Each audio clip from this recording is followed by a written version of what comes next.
This is Marcus Whitney's audio universe. Like, you gotta do the work. You gotta show up and just do the work.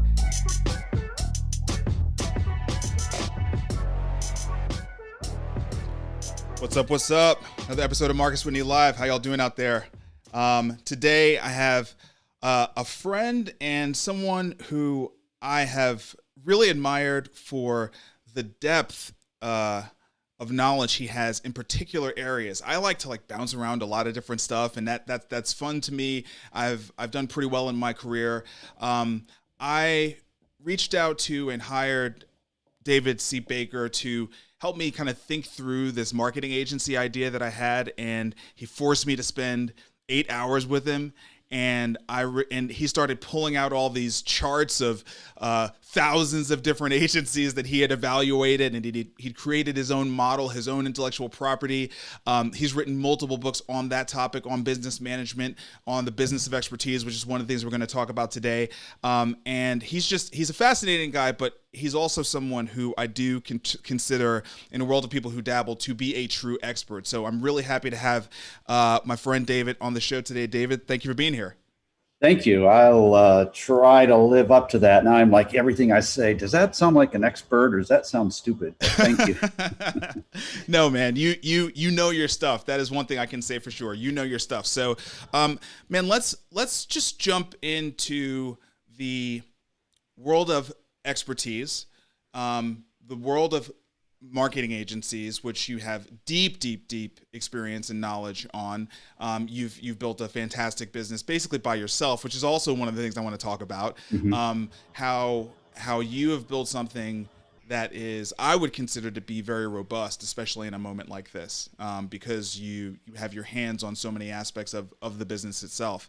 But before we go in, just give maybe a 30 to 60 second blurb on your background and how you got to be the expert around business management and marketing agencies that you are.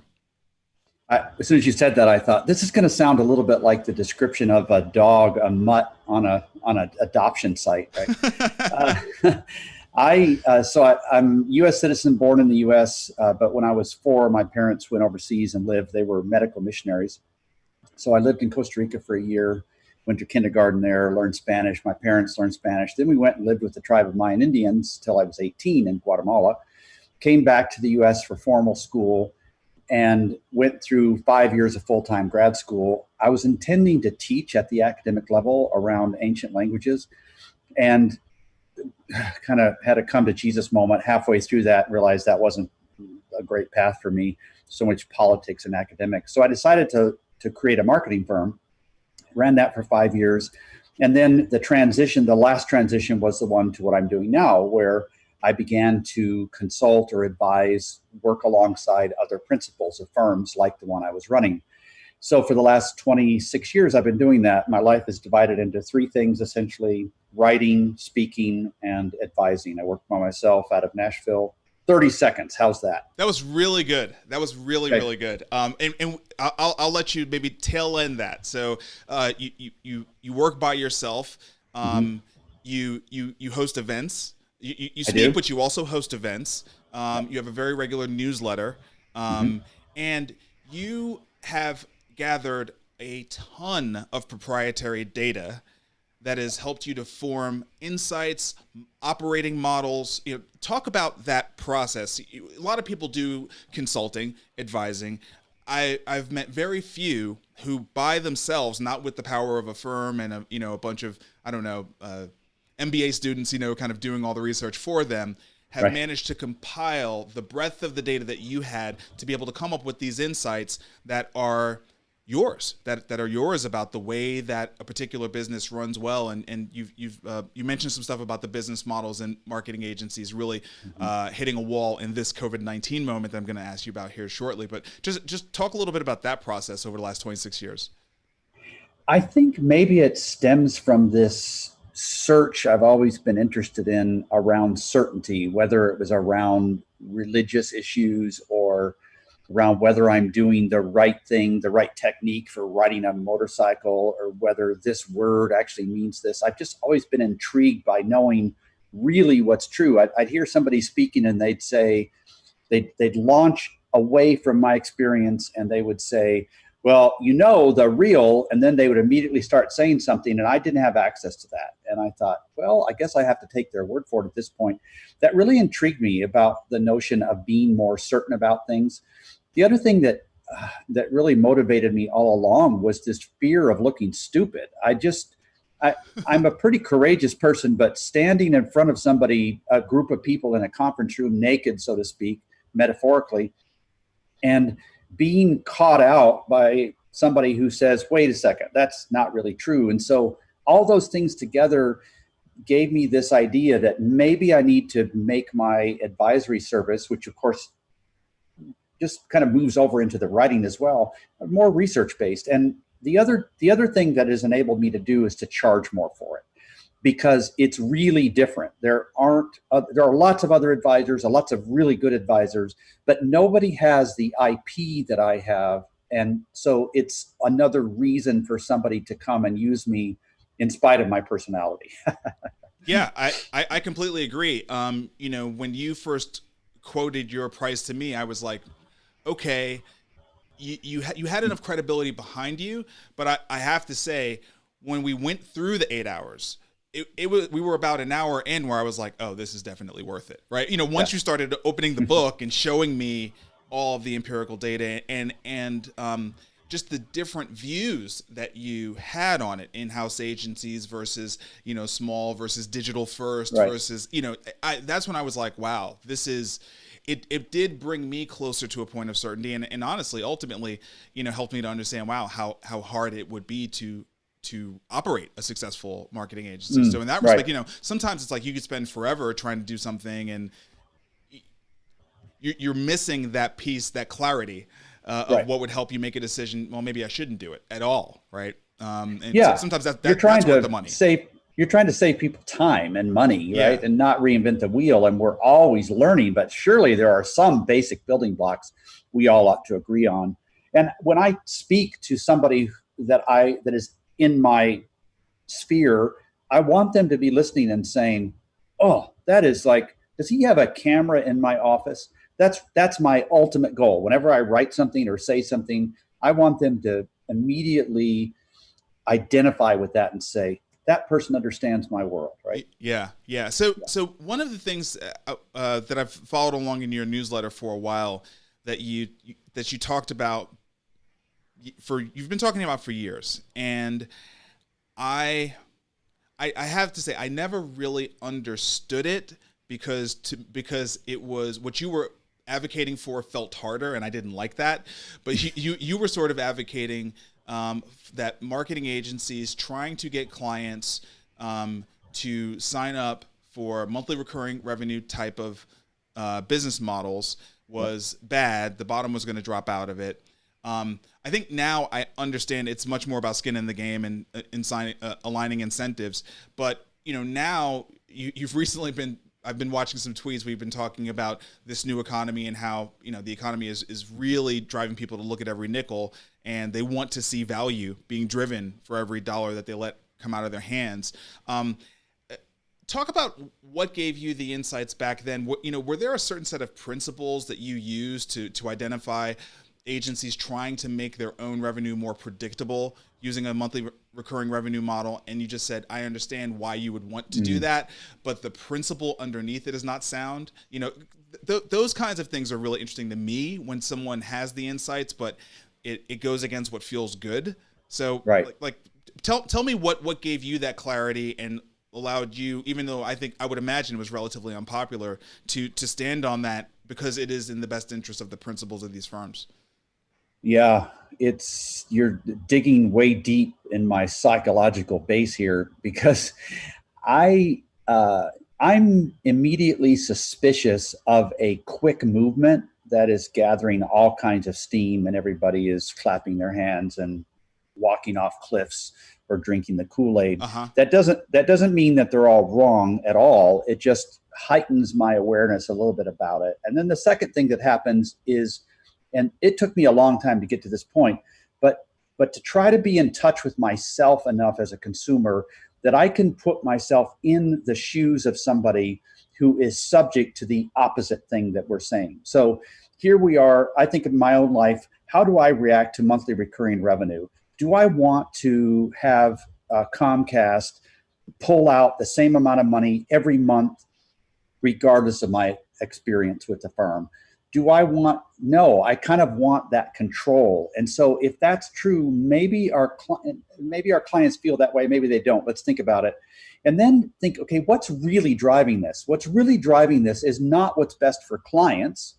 It's what's best for the firm who wants to be able to plan better, who wants to relax in terms of new business. Well, those are not legitimate things that are in the interest of the client. So I just think we need to be more open to these movements that come around. Now, a SaaS product, that makes perfect sense to me, because here we are expecting them to constantly improve it, right? And not us start and stop like Zoom, which we're doing this on and so on. But advice, and then the big one for that one, and this is a really small point, but is that I saw so clearly that when a relationship started to go bad, it went bad so much faster if that client was on a monthly recurring revenue stream, because they built up this sense that the agency or the advisor owed them something because they had been sending them a check every month. Yeah. And so when it went off, it just like, whoa, that was fast. They hate me. Right. And it's basically impossible for a services-based company. When I say services, I really mean like human-delivered services, to replicate what software as a service is doing. Right, what a technology platform is doing in its 99.99% availability, right, and consistent feature set that you go in and you depend on at any time. Much more utility based. That's not really what a human services based business is there to provide. Is that right? A correct way to frame exactly that? Exactly right. Plus, what you and I are doing in those relationships is a customized service. It's not a productized service. And so we're just borrowing. There's so many things we borrow from the business world around us that I wish we'd think more about, like our focus on hyper growth without really understanding what growth means for us as personally, but just assuming that we're kind of loser business owners if we aren't growing fast all the time, right? Yeah, we could get off on lots of tangents. No.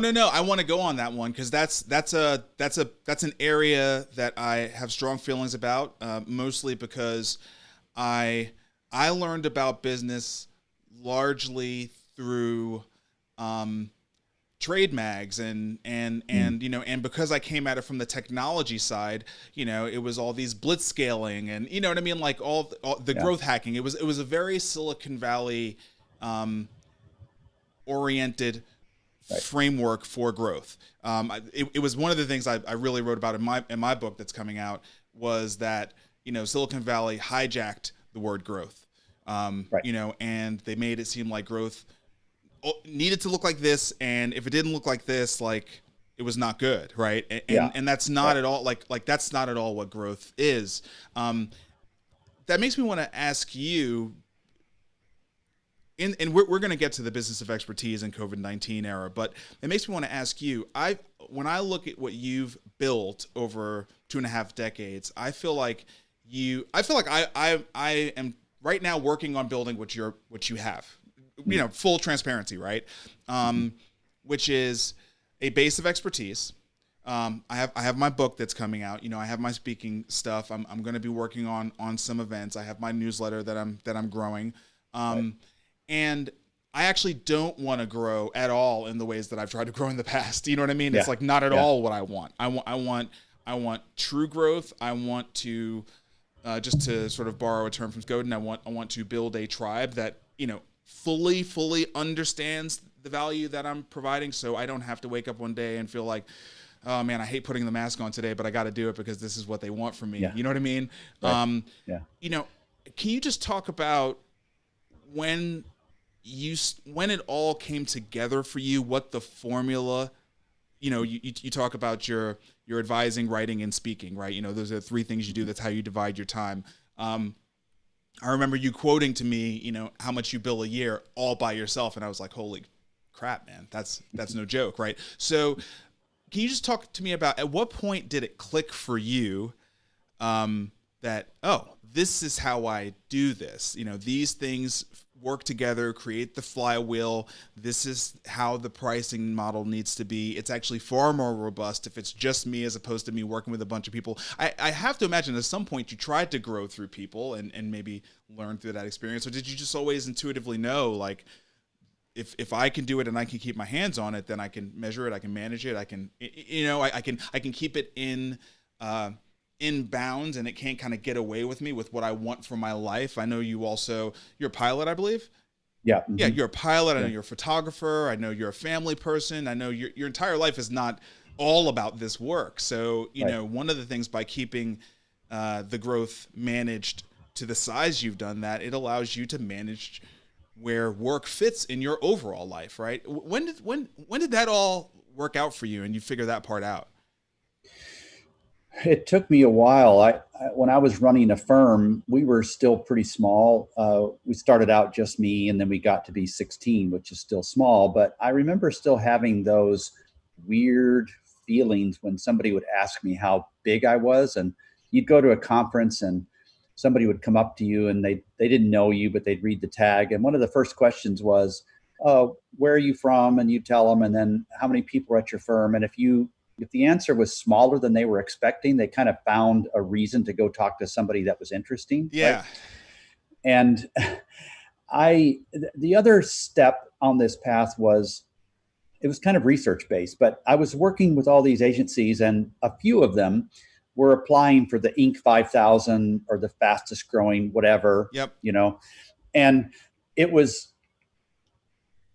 I was working with these firms, and it was really weird because I didn't feel like the firms that were growing fast were any smarter, were doing better work for clients, were making more money. The clients weren't happier. The employees weren't happier. It's like, well, what's wrong? Why are we going after this? Why are we going after this? Can I just take it, when you said making more money? Yeah. Right. Right. One of the books that you wrote was all about the finances of a firm. Right. Right. And that was really illuminating for me. Right. I mean, it helped me to kind of look at every business I'd ever done and think differently about money. Right. When you say not making more money, certainly by growing, maybe their top line would be bigger. But what do you mean when you say making more money? Making more money personally. Like back to the principal, the owner. Right? The owner. Right. You don't even mean like bottom line of an income statement. You mean the owner. The owner. Right. 100%. Right. I don't really care. I mean, I do care how much money the business makes because it can pay people fairly. Yeah. But in the end, that equation is about, this business needs to be I wanted to say the B word, but it needs to be your bitch, basically. You know, it's not a right word to say. I don't know what other word to pick, but it needs to serve you, right? And this is particularly an acute issue in the U.S., where we call ourselves the land of opportunity, which makes it almost sinful to see opportunity and not pursue it. So you would have this chance to grow. It may not be good growth, but it's a chance to grow. And you felt like, oh my gosh, I better grab this. I better hire people. I better borrow money to buy equipment. I better just grab onto this. And all of a sudden you wake up one day and you realize, I'm running a firm I don't really want to run anymore. I'm having to, the bigger it is, the more coal I need to feed it. Now, I admire somebody who can run a big firm and still have a great life balance. And there are millions of those people. I may be one of those. I don't know. I just don't have any desire to do it. One of the people that has written a book recently that I love on this is Paul Jarvis. It's called Company of One. Okay. And it's brilliant. It's a really good book to read. That's awesome. I mean, I made a decision last year to really start focusing on my well-being because my kids turned 20 and 18, and I felt like I needed to kind of press the pause button. I felt like since they were born, I had just been running, really running away from failing as a dad, and so much of what I've done professionally was about that, and now we're at this place. They're 21, they're 19, they're well-adjusted human beings that I'm very proud of, and sort of, they're not off on their own, but they're just fine. You know what I mean? Right. And I just felt like I wasn't fine. Like at the end of all that, I was just, like a burnt fuse, and I needed to sort of reboot. And a lot of that process was removing management responsibilities. You know what I mean? Like, okay, no more managing people for a minute. It's just not healthy for me right now. And I started pulling all this stuff away and taking Wednesdays completely off of work, just, making that those sort of personal days. And through that process, on the other side, I realized, okay, I've created some businesses, and I have equity ownership in those businesses. So, I need to reboot my positioning as an owner of those businesses as opposed to like a management team member, right? I moved back into ownership, restructured everything, like came off payroll and all sorts of stuff. I'm an owner, and then engaged where it makes sense, right? Engaged where it makes sense, but I'm an owner. And now that gave me the space to do this, which is something I love. I'm benefiting from. I'm seeing other people really, really like it. But it's also like, if I didn't have the time to do this, as I was looking around at the kind of people that I wanted to model after, and I don't mean in terms of how they live their life or what they are doing, but how they have built their own business of expertise, right? Mm-hmm. I was looking at a Gary Vaynerchuk, I was looking at a Dave Ramsey, I was looking at these people, Marie Forleo, and one of the things that I saw was that they were able to consistently produce high quality content. And I've just been in search of like figuring out how to do that for months now, just like, how do you do it in a way where you finally flip it on its head and you get way more bang for the buck? And I feel like that's what I've been able to pull off with this show. And now that I have this and I have this book coming out, David, I don't want to grow. I mean, I want to grow my audience. You know what I mean? I want to grow audience and I want to grow revenue, but I am very happy with the life that I have. Yeah. I like how diverse it is. I would imagine one of the things that you probably like about writing, speaking, and then advisory is, even within your area of expertise, you have diversity of revenue streams. And then within each revenue stream, you have diversity of client base. So it would be very difficult for someone to come knock the legs out from underneath your business. I mean, it would take something macroeconomic, right, to really do that would impact the entire industry in such a significant way. So I just love that. I don't know. I just love the design that you've done, and I just wanted to tell you it's inspired me, and it's a lot of what I'm working on right now. So can I add something to that? Yeah, sure. Can I add some, because I think one of the keys is to charge enough or to make enough money as an owner, however that equation looks, right, so that you don't feel like you have to be earning money every waking minute of the day, but you can reinvest it in getting smarter, developing your own content, giving that content away to attract potential clients who may or may never hire you, but it doesn't cost me any more to send an email to 40,000 people or 4,000. Right. It all works together better if your eye is on the right thing. And I guess nobody's ever said this to me, but I hope my clients expect me to have enough time to constantly be pushing the envelope and getting smarter without any client to pay for that time, right? So that's brilliant. Okay, that's a great segue. Let's talk about your most recent book, The Business of Expertise. Mm-hmm. Tell me about it. Well, it's my fifth book. Only 3 of my books have been any good. So fortunately, this was one of the good ones. I sat down to write it. I'd outlined it all, and I went to our cabin in the woods and I was writing it. And it's like, oh my gosh, I'm just boring myself to death writing this thing. I was intending it to be about 130,000 word kind of, a textbook about running a firm. And so I just stopped it, looked for a long walk, and said, I've got to start to feel passionate about this. So first of all, it's got to take more risks. I've got to be more myself in this situation. It needs to be shorter. It needs to be color. It needs to be illustrated. and I want to stand for something. And so I turned it into more of a passionate expertise manifesto. And the book starts out by recalling that scene in A Beautiful Mind where John, the character, is seeing all of the code roll down the wall, and he sees the patterns. And that was the springboard for the whole book. What makes you an expert, and how do you develop that expertise, and how do you sell it, and how do you refine it, and everything around being an expert and sort of the business of expertise. Now it's really designed for people who are a certain kind of expert. So it's somebody who's selling their thinking for a living. Okay. There are a lot of experts who are not entrepreneurial, scientists working for an association, whatever. And there are a lot of entrepreneurs who are not selling expertise as well.